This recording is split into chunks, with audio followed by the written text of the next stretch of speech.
What's up? What's up? This is Royce the 5'9", and right now you checking out the notorious Gully TV. Don't go nowhere.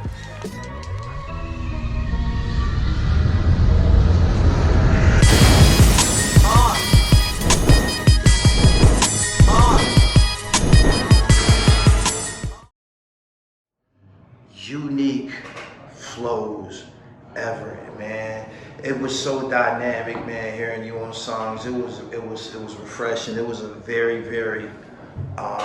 it was an experience. Yeah. Straight up. Yeah. Tell me about your unorthodox flow. That's the only thing. That's the only way I could describe it. It was like you was tap dancing on the track and shit. It was crazy, right? Because I did a lot of rapping as a child. I come from that era, right?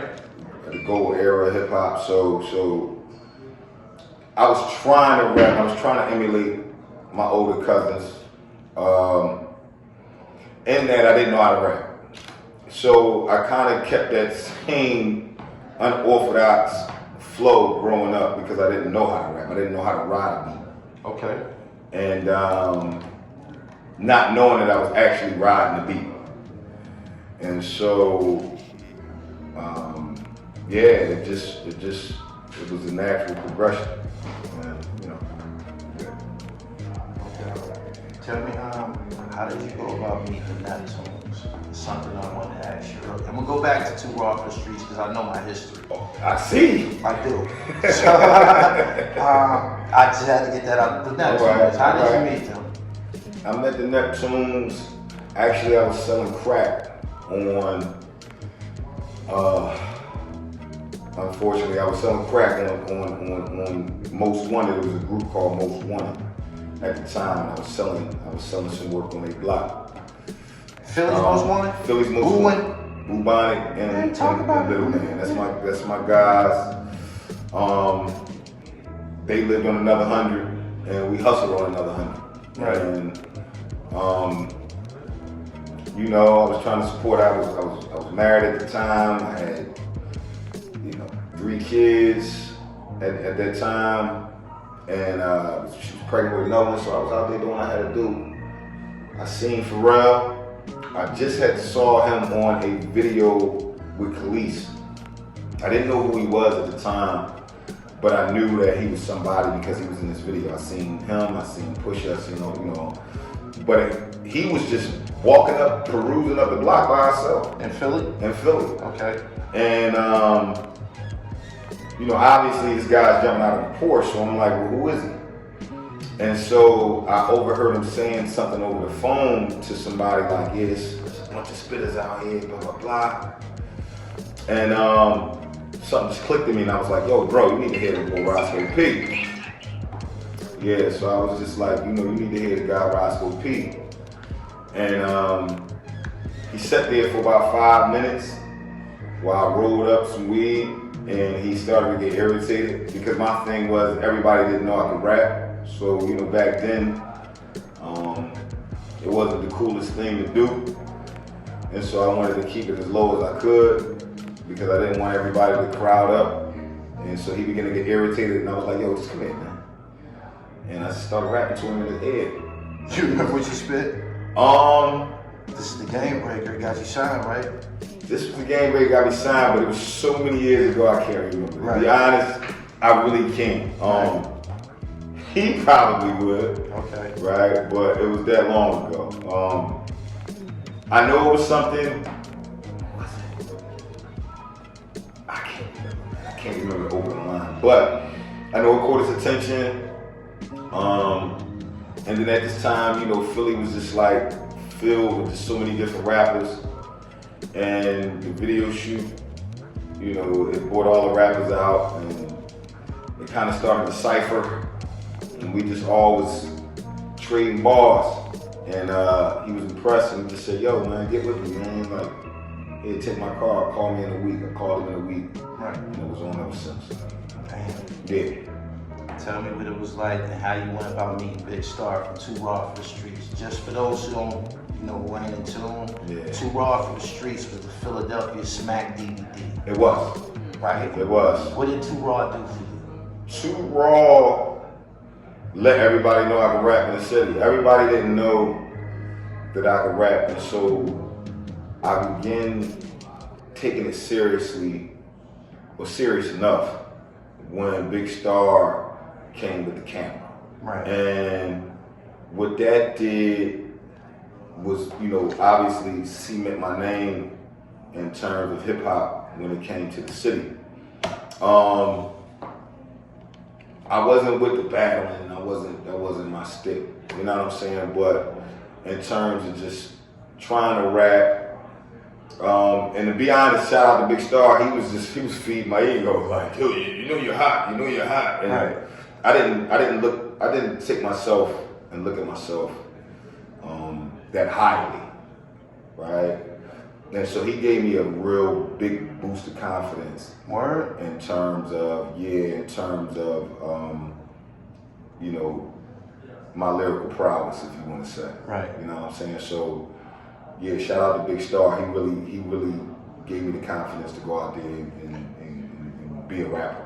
Did meeting Pharrell that day on the block, did that help you just like leapfrog the whole situation? Because I had to go back and see you on Too Off the Streets after I seen you on TV, on BET. Like I had to do my research and shit. Yeah. Right. No, I leapfrogged it, definitely. I bypassed a lot of things that people would have had to jump through hula hoops and rings of fire for. Right. Like, you know, it was a happenstance event. Once in a lifetime type of thing. And yeah, I didn't have to go through all the things that everybody had to go through at that time, specifically going up New York and, you know, rapping for 1 million people, and I didn't have to go through all of that. Right. And I didn't even have a demo. You know what I mean? He just went off of good faith. So that's why I love him so much. You know what I mean? Because he just literally saw something in me that I didn't see at the time. Right. And a lot of people did. I didn't see a lot of that stuff. So yeah. Neither death nor the sun can be looked at. Was that told to you for real? Yeah, that was something that I just equated in my mind. That wasn't even a scenario of somebody coming up and telling me that. That was a scenario It was logic. It was. made total sense. It was. And so, yeah, that lyric was a very poetic lyric. Yeah. That's a badass rhyme. Yeah, I appreciate that. I went, once you came home, I had to go back and, do a little refresher. Right. And I laughed when you said, at this time, I decided to take a pack. Yeah,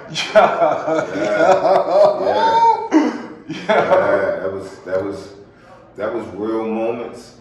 And at that time, I was young, and I had a lot of responsibility that obviously I was uneducated for in some senses, just mainly in the sense of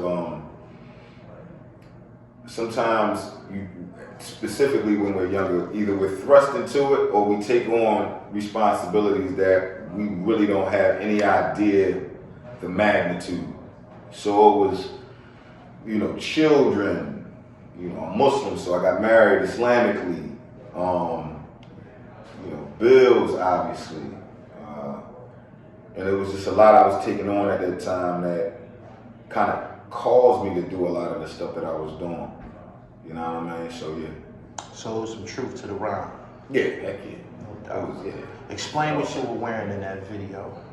Because I want to share with the rest of the viewers the magnitude of the Dickie suits and the Carhartt and shit like that. Oh, yeah, because that era is kind of like, but yeah, I had a ski mask on. I had a Dickie jumpsuit on.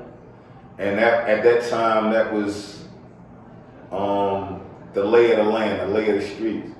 And so, if you hustled at that time, you wore Dickie for like 3 weeks in a row. You trying to reach a quota. Right. And anything that happened in between that time is what happened, henceforth the ski mask. No doubt. Yeah. I often speak about fashion. My platform is predicated upon hip hop, sports, and fashion. No doubt. And I've interviewed on both coasts, down south, overseas, and there's no place in the world that I can come to film and my reciprocal will be wearing Lotto. Tell me about the Lotto track jacket. You got the whole sweatsuit on. Yeah, I got the whole sweatsuit. It's an older back in the day, man.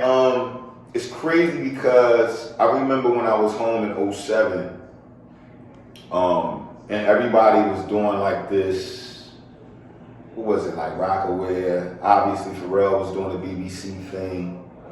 And I went out, it was crazy, we used to have these parties in the city, old school parties. Right. And people would get, you know, the used, damaged fits, stuff like that. Throw it on. And but nobody was wearing Sergio Tacchini. Right. And so I was like, I think I'm gonna go that route. And so henceforth, obviously, you know, 15 years later, dudes is 16 almost. Dudes is wearing Sergio Tacchini. So you had to take it further. So now I said, they bit my style. Right. Nah, I'm a flipper. So hence came the Lotto. And so now that's what we on. We on Lotto. No doubt. Yeah, you get a lot of looks when you step in the spot with that Lotto shit on. Yeah, they gotta what be it from is. school. They don't. You know, the kids don't know what it is. Right. The youngsters don't know what it is. Okay. But you know, for us, we know. You know what I mean? So yeah, that's how I'm giving it up. What it was like meeting the Clipse. You seem to have a great chemistry with. Oh man, those guys. First of all, Pusha is my bro. You know what I mean? Miles is my bro too, but Pusha's my bro. Right. You know what I'm saying? Miles is my bro. He's my bro too. You know who he is. But it's just pushing me and him is close in age. You know what I'm saying? Miles, I used to do dumb shit. Miles used to get mad at me. You know what I'm saying? In that era. Right. You know what I'm saying? But Pusha was always the type of dude. He wasn't accepting of the dumb shit, but you know, he understood it. You know what I mean? So, he just got me. You know what I mean? So, them dudes, they was just always there for me. Period. Right. I can't never say nothing bad about those guys. Coming from Philadelphia, meeting some MCs from Virginia, what did you think about them? Because you know how Philly carry it.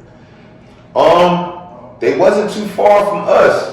I think that at that time the dress code was a little different. Right.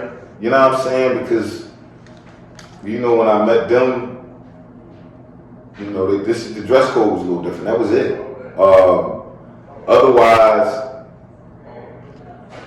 one thing for sure, two things for certain, they was definitely living what they was talking about.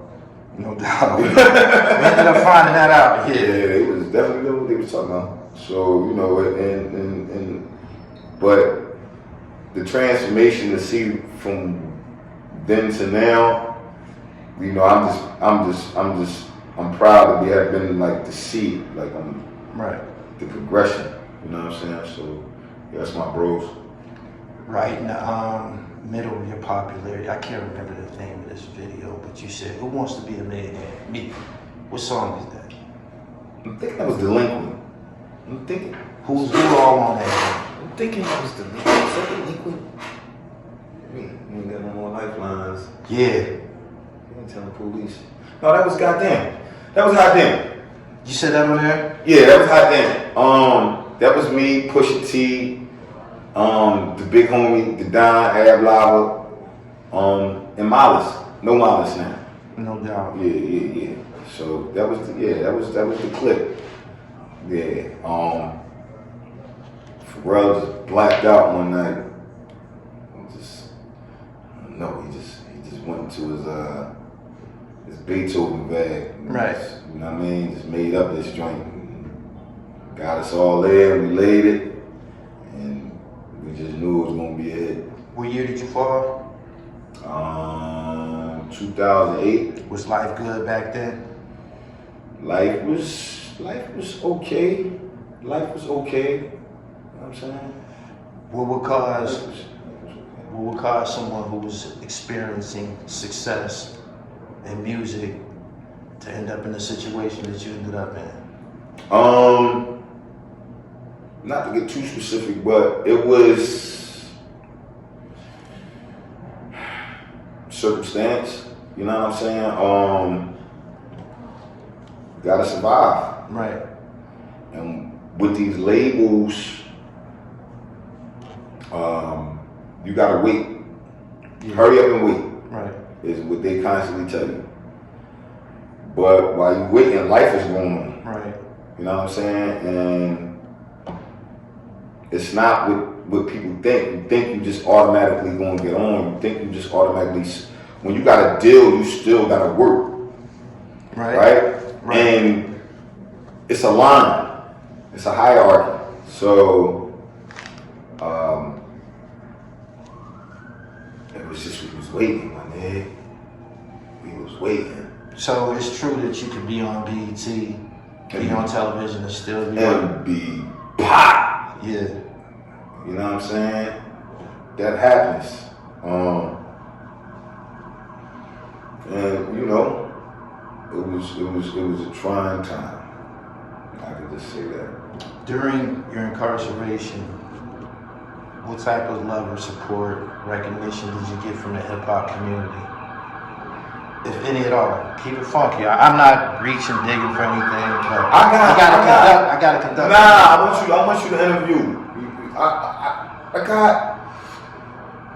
got love for my guys. That's all I really cared about. Because I was never big on the hip hop community anyway. Right?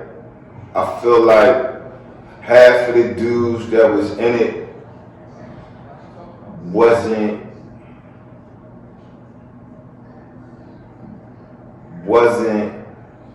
wholeheartedly for me.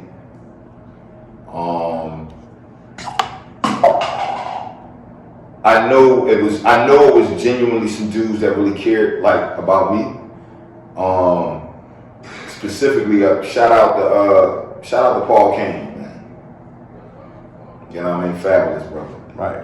He just a real, I caught a case in Reno, Nevada at one time, and while you was Rosco? Yeah, I was looking at I had attempted murder, and things got a little sticky, and out of everybody, he like really like gave me some real live moral support, and I appreciated that, and just his genuinity, even me coming home, and we vibing over the phone, because when people don't understand, a lot of the times, the majority of the times for a man, it ain't about the money. You can give me the energy. No doubt. You know what I'm saying? You give me positive energy, I feed it back, and you give me some good game, and I can ride off of that. So I'm gonna say him. Outside of the regulars, Ab Lava held me down all the way through. Pusha held me down all the way through. That's what's up. Pharrell held me down all the way through. That's what I was asking you. You know what I'm saying? Them dudes held me down. They paid for lawyers. Them dudes on multiple occasions. That's what I was the information. On multiple occasions, bro. Them dudes, I escaped life back then. I want to go there. Yeah. Did you had a life sentence at a point in time? Nah. That was false. Yeah. They said I had a double homicide. They said all this crazy stuff. Nah. But you're aware that's what the perception of the public had that you was doing wills. Yeah, that's cool. So what was you sentenced to? I was sentenced to technically like 10 to 20. 10 to 20? Yeah. Okay. Yeah. No doubt. Yeah. Since you've been home, how have you been going about reestablishing Rosco in the hip hop game? A lot has changed. You got social media now.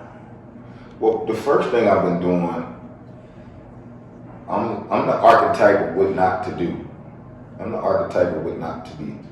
Right. You know what I'm saying? In terms of promotions. You know what I'm saying? And just, branding. You know what I mean? Like the old me, I'm saying. Social media has taking a new form. When I went to jail, obviously it was MySpace. Now I'm home, it's Instagram and all of these different sites. So what I've been doing is just trying to learn. I've been educating myself just on how to learn how to promote yourself, and these different people, such as yourself, right, have been reaching out and trying to acclimate me to society, right, and how the ways of the world is working. So really just making the music, learning how to work TikToks and the Instagrams and the Facebooks and all these other different sites, and staying out of the way. Where you do that take at? I did a check upstate, man. I was at SCI minor order, man. Oh, you minor order? Okay. Yeah. Played basketball up there before and shit. Yeah. Okay, ball player. Wow, yeah. Nice. Yeah, killer. Yeah. While you was there, did you have the urge to do anything with your pen? That's all I did. Word? Was writing? Yeah, I would, it took me a minute to start.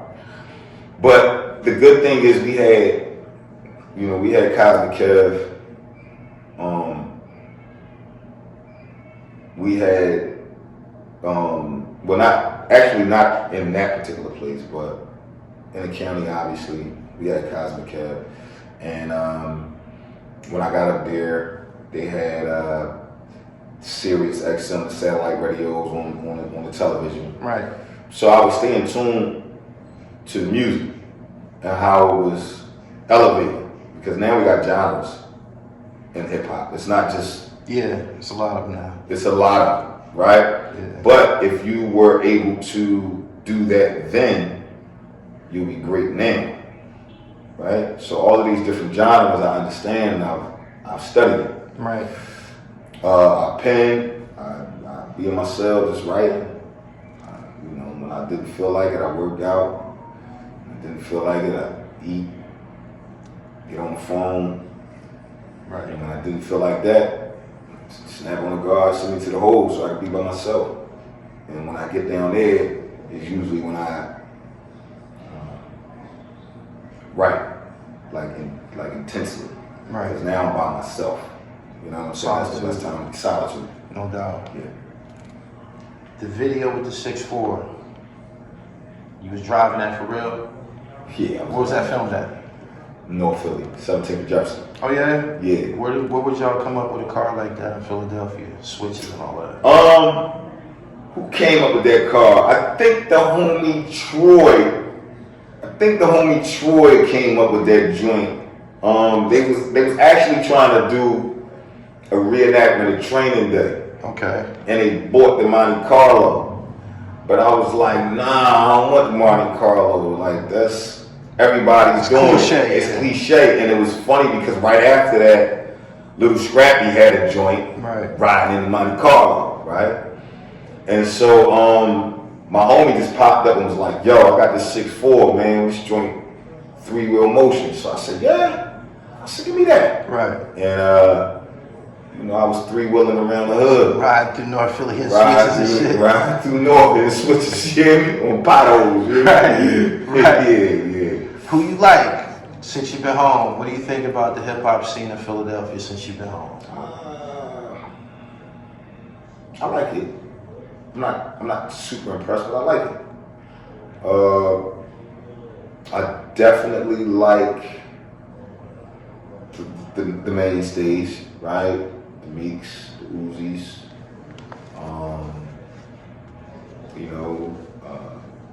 the guys from the zoo, the other kid, what's the kid's name? Leaf Ward, that kid. Yeah, I was just listening to the record. He had something with G1000, something like that. I was listening to other kid from down the 6. I forgot his name, but it's it's so many. It's bad because I'm just getting here, so I'm really just taking it all in of who's who and what's what. Right. Well,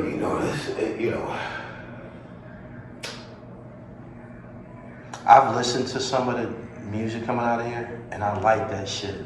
But the stuff that they saying and maybe some of the actions that come behind it, I'm a grown man. I can't support. This is what I'm saying. This is where I'm at with it. Yeah. You know what I'm saying? So it's But like some of it do sound. I good. like it, and I think this shit is dope. I just think,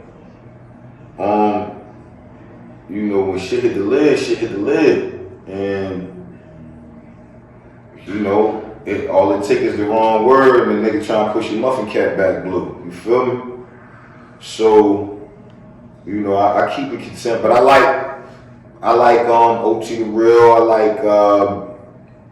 like Rain Man, RJ Payne. You know, the spitters are still the spitters. Yeah.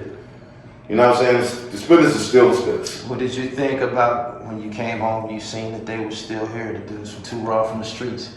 RJ, he rebranded himself. He did a metamorphosis. He did. You know what? It's crazy because I had seen him prior to me getting incarcerated, and literally that year, and you know he was grinding, and I was just happy to see him moving around, right? Because he was such of an underdog, and now that he's getting his flowers, like I'm just.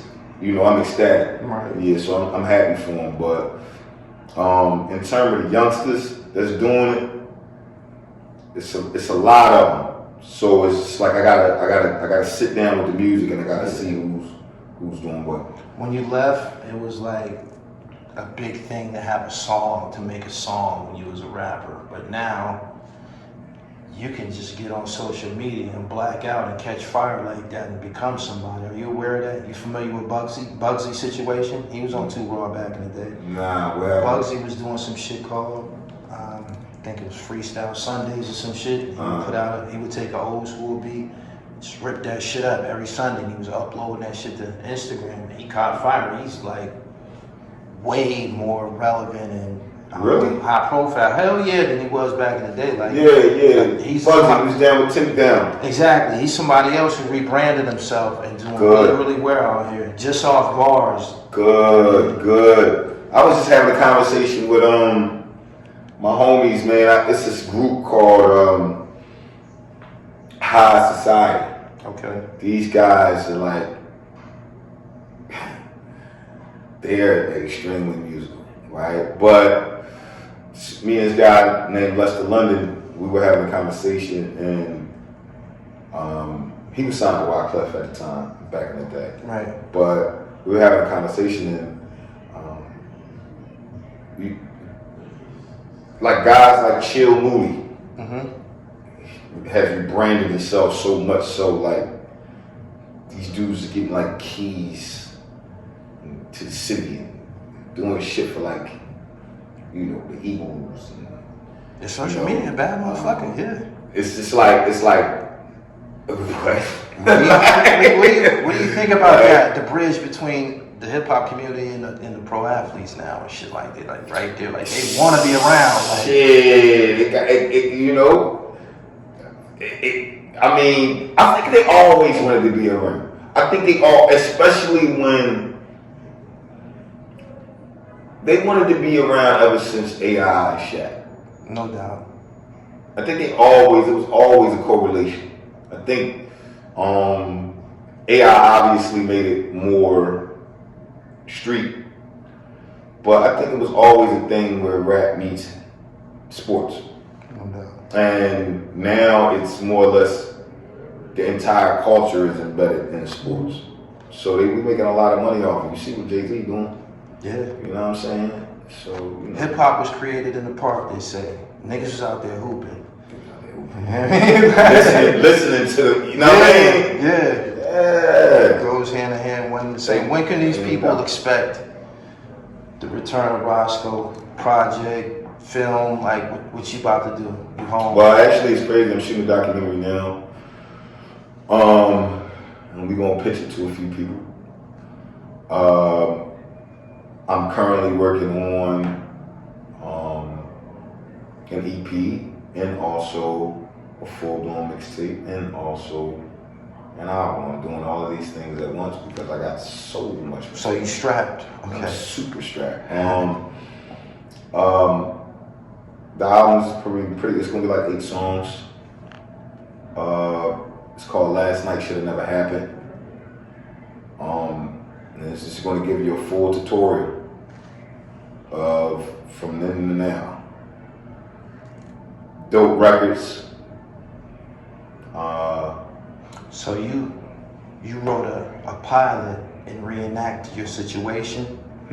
So you wrote a pilot and you're gonna like reenact or bring to life the situation that you went through. Well, no. What I did was it's gonna be the documentary is actually we're gonna drop everything at the same time. So the documentary is coming out with the album. The album is Last Night Should Have Never Happened. Okay, got it. Right. It's a full title. That's why it sounded like, but it's you know it's a movie. Any features? Yeah, I got a few unnamed guys on there in terms of R&B. Right. A few unnamed guys in terms of production, but no need. It's gonna be me. You know, people were expecting some things. Like you said, y'all was on good terms. They looked out when you was in jail. You gonna give us some Pusha T, some Rehab Gang, some Hadblob? Is that like? Yeah, without a doubt. That's the game. I think that's gonna come. Again, these dudes is where they are. You know what I'm saying? Like we conversate, and we show each other love. But it gotta fit in the schedule and it always has to make sense. Right? For that particular time period. Right. Because shit, them dudes they ain't even on the level where I left them. These dudes became president of companies and Pharrell ain't even. You on your way, they got a company for you. You Come on, get yours. Hey, I'm trying. Put me in that motherfucker. You know what I'm saying? Get yours. Shit, man, I want mine. You know, but I feel like I'm gonna make everybody come to me. You know what I'm saying? I think the music and I think the movement in itself. I think everybody's. That's not saying I'm not gonna reach out. Right. But in terms of the game in itself, I want it to be organic in every sense of the word. Are you impressed on the reception? Like you just came home from the penitentiary, eating commissary bit, and then as soon as you get out here, as soon as you open up a phone and cut on social media, boom, I'm a star again. Like, how does that rub you? That was kind of crazy. Like motherfuckers looking for me and shit like that. I was actually reluctant. You know what I'm saying? Like I like. It probably could be a lot coming home from jail. It was what? I couldn't even. It took me a minute to even come out in public because it's the society. I was nervous around people. Yeah. You know what I'm saying? So that let alone social media. I'm blessed though. I feel like it was slightly overwhelming in the beginning. I'm beginning to become acclimated to it. Again, dudes like you, your platform, I appreciate it. Because and a few other platforms, I don't want to, water down your platform or what I'm, in terms of anybody else. Yeah. I appreciate everybody who is offering their services and their platform to you. Ain't no doubt. See, I gotta stay number 2, my nigga. Yeah. Absolutely. So it's like, I just at this point I'm just trying to provide and give people positive affirmation, positive words, and just tell my story. That's it. I ain't trying to, you know what I mean? When I get on my lives or whatever, or if I get on my little, my platform or whatever, I ain't trying to, and shout out to my man Wally, Wallow and Gil, what's up? But I ain't trying to be them. I ain't trying to be these other rappers that's trying to get, on some clickbait, knock a nigga out, and so they can get some likes and all that. I ain't trying. I'm simply trying to live off my life, ride the shit off in the sunset on my steed, and if I can save a life for 3, that's where I'm at. You've been great. I appreciate you. It's been a pleasure to meet you in person. You're dumb nice. You got an audience that's waiting on you, my nigga. I'm telling you, like, I offer my assistance to a lot of people just coming home from incarceration. I did the same with Shaheem. Like, I'm here for that. Yeah. But I noticed that you got a great fucking response. Like, people was on. If you read the comments, you'll see. Right, absolutely. So I had to run my ass down here. No, you did that, homie. You came all the way down here. It was like the 10-hour ride. No doubt. So I definitely respect that, man. It's honorable. Appreciate you. Give me a drop. Get up out of here, man. Absolutely. This is Rosco P Coldchain, and right now you chilling with me on Gully TV with my nigga Gully, aka Jamil. And we in the building. My man. My man. Thank you, bro.